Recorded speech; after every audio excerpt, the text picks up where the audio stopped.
We are going to address the big issue today, and that is stinky breath and body odor. There's a lot to cover in this, so please just hang with me. I'm going to try to get through it all as best I can. Number one, what happens when you take DMSO in orally or you put it on your skin, however you get it? The liver processes it into either MSM or DMS. You want the MSM, that's the active thing that's going through and fixing all your cells. You don't want the DMS, that's the stinky stuff. All right? And it is dependent on your liver. So, first up, what can you do before you even take any of it to make sure you're lowering the odor factor? Get good, high quality, pharmaceutical grade, 99.995% DMSO. Eliminating all those other toxins before you even introduce it to your body will help a lot. Okay? Now, let's get back to our bodies making odors. There are a few different components to this. One is genetics. So I'm actually pretty jealous of my friend Todd, who has been using DMSO to counteract his ALS, and my neighbor Dan, who has been using it for COPD. Both of them seem to have the genetic pearl that helps their liver process DMSO without body or breath odor. And I'm jealous. I, however, do not have that luxury. I make bad breath. And it turns out that, according to my son, I make really gnarly bad breath. So that is one of the reasons that I have been diving deep into this subject. All right, so if you're one of those people who don't make bad breath, you can quit watching now, and I'm jealous of you. For the rest of us, here we go. So because it is the liver oxidizing the DMSO and turning it into MSM, if we're the bad breath folks, there's some situations that we need to be aware of. One, we could have a liver that's not functioning as well as it could. I know that's my case. Many years ago, I had some illnesses that affected my liver, and then I also had my gallbladder out. So not only is my liver a little bit under the weather all the time anyway, it's also having to work for the gallbladder. I have spent most of my life trying to take care of my liver, but not doing a great job of it. So I've stepped up on that lately. All right, so if your liver function is not quite up to snuff, that could be an indicator for your bad breath. Another thing is if you're taking medications that inhibit liver activity, that can cause bad breath. And you can do some searches online to figure out if your medication is one of those. I wasn't able to find research studies that come back to dealing with the DMS odor issue, okay? So the vast majority of the information that I found as far as what to do to counteract the smell comes from individuals who've talked about it. The two main people that I found information from are Midwestern Doctor at his Substack and Amanda Vollmer, both in her book, Healing with DMSO, and on her website, okay?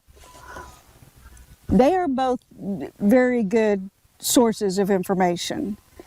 There are a few kind of sort of studies that talk about liver and oxidation properties, but it didn't really get into what we need to know. So I read through them and went, okay, well, I'm glad I know that, but it has nothing to do with this. Side note, has nothing to do with us and smelling bad, but it kind of does. If you have someone in your life who smells it much more intensely than the other people around you, it is possible that they have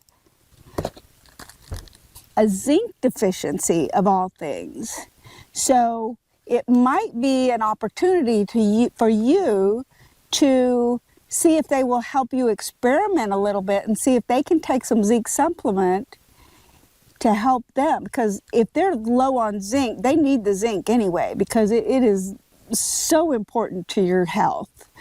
So anyway, that's something to consider. If you have someone in your life who is smelling your DMSO breath much more intensely than the other people in your life, it is a really good indicator that they have a zinc deficiency.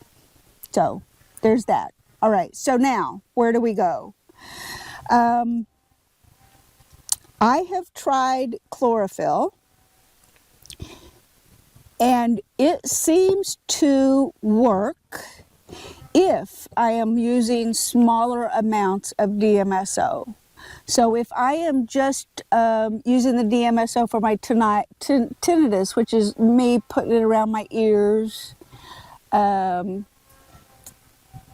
on the back of my neck, just a little bit, or just once in a while treating the scar tissue on my leg, the chlorophyll seems to do a pretty good job. And I've learned that if I do the chlorophyll after I've taken the DMSO, so I've given the DMSO time to get to my liver, and then I take the chlorophyll, it seems to do a pretty good job with small amounts of the DMSO application, all right?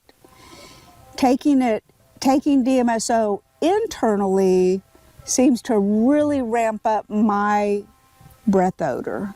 So I have switched to taking MSM internally, and that has helped quite a bit. I have played with mixing powdered MSM and DMSO and having that be my topical application. That way I'm getting the power that MSM brings. DMSO will bring it into your skin. In fact, I just experimented on my arm a little while ago where I mixed DMSO and MSM, and I put it on my arm and I waited. And at first I thought it wasn't really going to work well because it kind of bubbled up, kind of like oil water looking situation. But I left it alone, and sure enough, after a couple minutes, it all soaked into my skin just beautifully. And it didn't itch, which was kind of a bonus. So you can do that. That way you're lowering the DMSO amount, you're expanding the MSM amount, and you're giving your liver a little bit less work to process into MSM because it's already coming into your bloodstream as MSM, if that makes sense.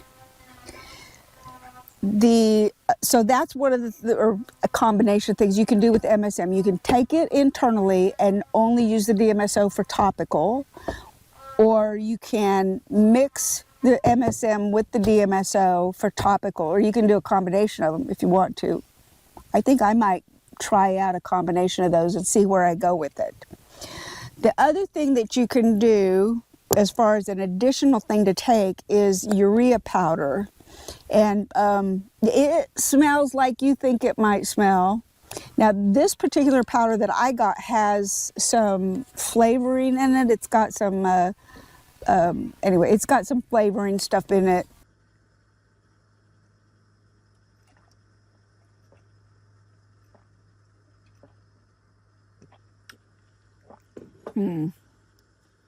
Okay, well, it's not horrible.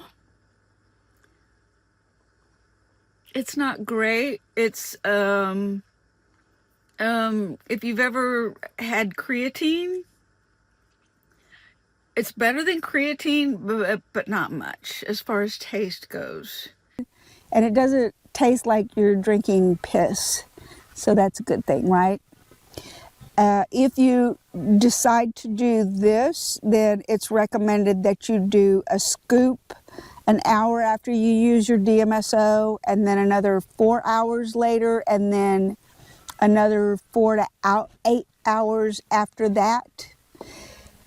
How much or how often you should take this, I do not know, and I need to look that up. But if you need to, like, you know you've got to be out in public, but you really need to use your DMSO for pain or for nebulizing, for whatever you're using it, this would get you through that being in public phase so you don't have bad breath. It seems to work for me. And I've got a little video where my best friend, Marianne, helped with the smell test here. All right, so this is my best friend, Marianne, who has graciously agreed to smell my breath to see if the urea worked. So here we go. Y'all ready? Here we go. I don't smell anything. Really? Yeah, I don't think so. Nope. Awesome. It's good. Woo-hoo! It's good.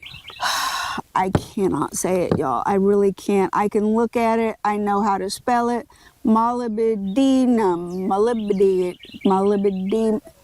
That. Okay, here. This stuff. This is supposed to be very good for counteracting the odor. As you can see, I've still got the seal on. I just got it today. I haven't tried it yet. So this is a comment from a subscriber for Midwestern Doctor. We've been trying all the suggested remedies in your article on my husband, one after the other, with me intentionally not taking DMSO so I can tell whether it works for him. Side note, if everyone in your family is taking DMSO, none of you are going to smell the bad breath. So that's good. The only problem with that is if once you go out amongst the regular public, y'all might all have bad breath and none of you would know.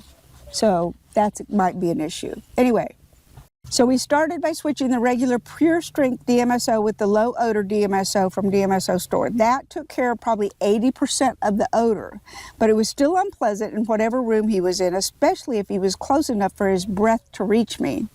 Then we added grapefruit juice. It seemed to help slightly, but not enough. Then we added 2 tablespoons of chlorophyll right after the DMSO. Not much change. Next, we stopped the grapefruit juice and the chlorophyll and are having him take the molybdenum, that's it, molybdenum with the DMSO.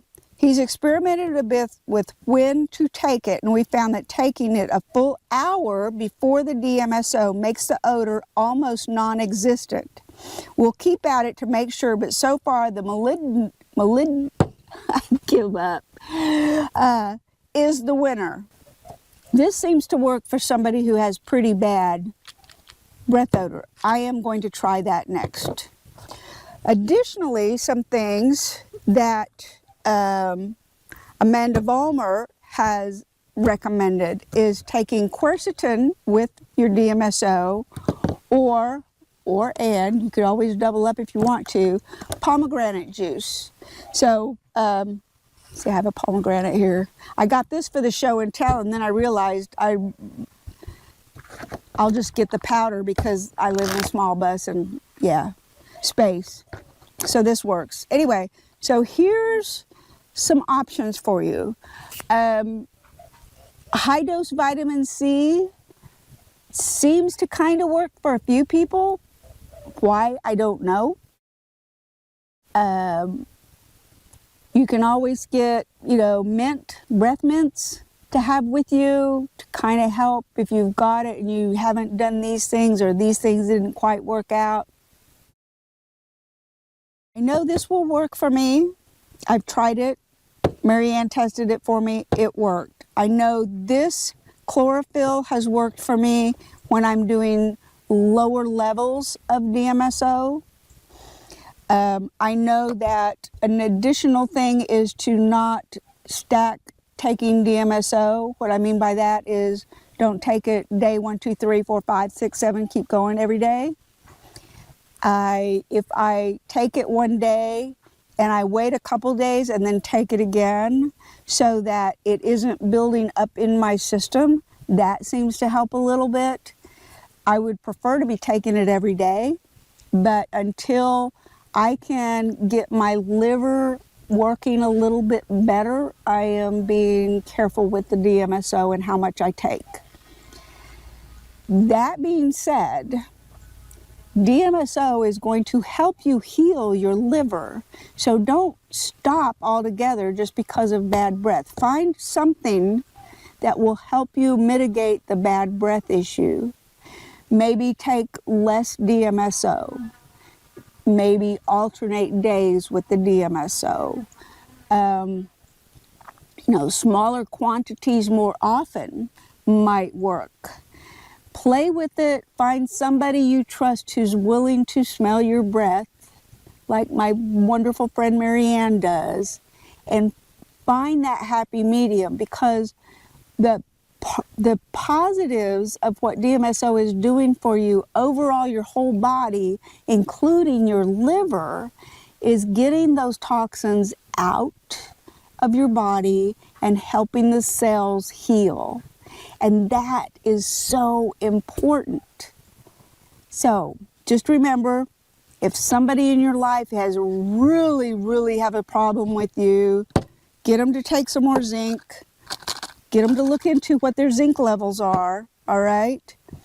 Take some of these, try one and see what happens. If it works, great, you're done. If it doesn't work, try something else. Try a combination of them. Don't give up and don't quit using something that is healing your cells every day just because you have bad breath, okay? I hope this helps. Good luck. Hey, also, click the like button. Let me know what you think. Let me know what you're trying and what's worked for you, because I think this has a lot to do. Everybody's body is different. We can't all be Todd and Dan and have the genetic specialty that means they don't have any body odor. I'm so jealous of them.